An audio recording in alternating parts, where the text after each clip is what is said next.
Assalamualaikum warahmatullahi wabarakatuh. Faktor personal yang mempengaruhi perilaku manusia. Tugas ini ditujukan untuk memenuhi salah satu tugas psikologi komunikasi yang diampu oleh dosen Dr. Hajah Betty Tresnawati SOS MIKOM di kelompok 2 yang beranggotakan 4 orang. Yang pertama yaitu saya sendiri sebagai moderator Agung Ginanjar, dan yang kedua ada Aditya Tirta Lukmana sebagai pemateri, yang ketiga ada Adipa Alparisi sebagai pemateri, dan yang terakhir yaitu ada Aprina Dewi Sukma sebagai pemateri. Langsung saja kepada materi yang pertama, silahkan. Yang pertama ada faktor biologis. Manusia sebagai makhluk yang biologis, artinya mereka itu membutuhkan yang namanya makan atau menemukan pasangan dan mempunyai pasangan.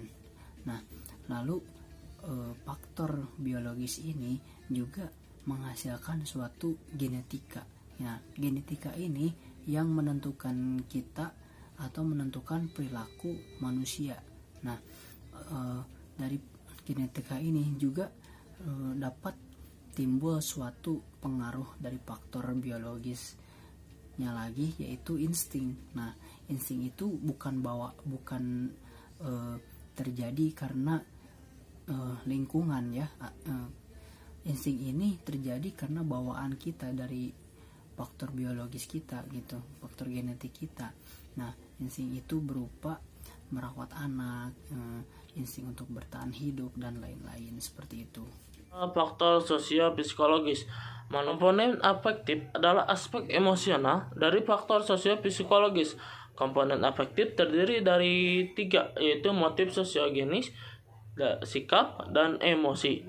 Komponen afektif terdiri dari motif sosiogenis. Yang pertama yaitu motif sosiogenis sering juga disebut motif sekunder, lawan motif primer atau motif biologis. Perannya dalam membentuk perilaku sosial bahkan sangat menentukan berbagai klarifikasi motif sosiogenis. Sikap adalah konsep yang paling penting dalam psikologi sosial dan yang paling banyak didefinisikan. Dan yang terakhir yaitu emosi. Emosi menunjukkan kegoncangan organisme yang disertai oleh gejala-gejala kesadaran berperilaku dan proses psikologis. Menurut Soleman dan Hammond tahun 1974, fungsi-fungsi emosi yaitu emosi adalah pembangkit energi, emosi sebagai pembawa informasi, emosi bukan saja pembawa informasi dalam komunikasi interpersonal tetapi juga pembawa pesan dalam komunikasi interpersonal, dan yang terakhir adalah emosi juga merupakan sumber informasi tentang keberhasilan. Selanjutnya ada komponen kognitif. Komponen kognitif adalah aspek intelektual yang berkaitan dengan apa yang diketahui manusia. Komponen kognitif juga merupakan komponen tentang kepercayaan.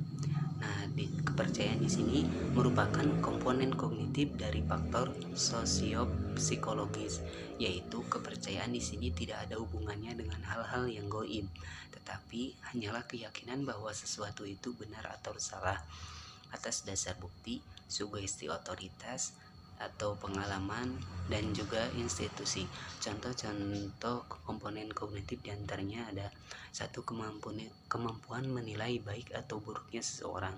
Nah, tentu saja komponen kognitif berupa gambaran yang dipercayai oleh individu. Dalam hal ini berupa penilaian berupa perilaku.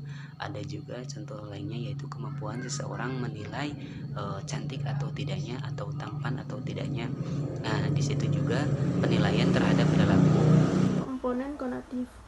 Komponen konatif adalah volisional yang berhubungan dengan kebiasaan dan kemauan bertindak. Komponen konatif terdiri dari 1. Kebiasaan. Kebiasaan adalah aspek perilaku manusia yang menetap, berlangsung secara otomatis, tidak direncanakan. 2. Kemauan.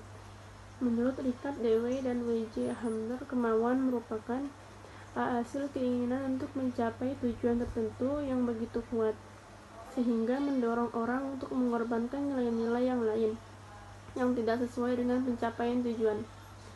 B. Berdasarkan pengetahuan tentang cara-cara yang diperlukan untuk mencapai tujuan. Yang C, dipengaruhi oleh kecerdasan dan energi yang diperlukan untuk mencapai tujuan.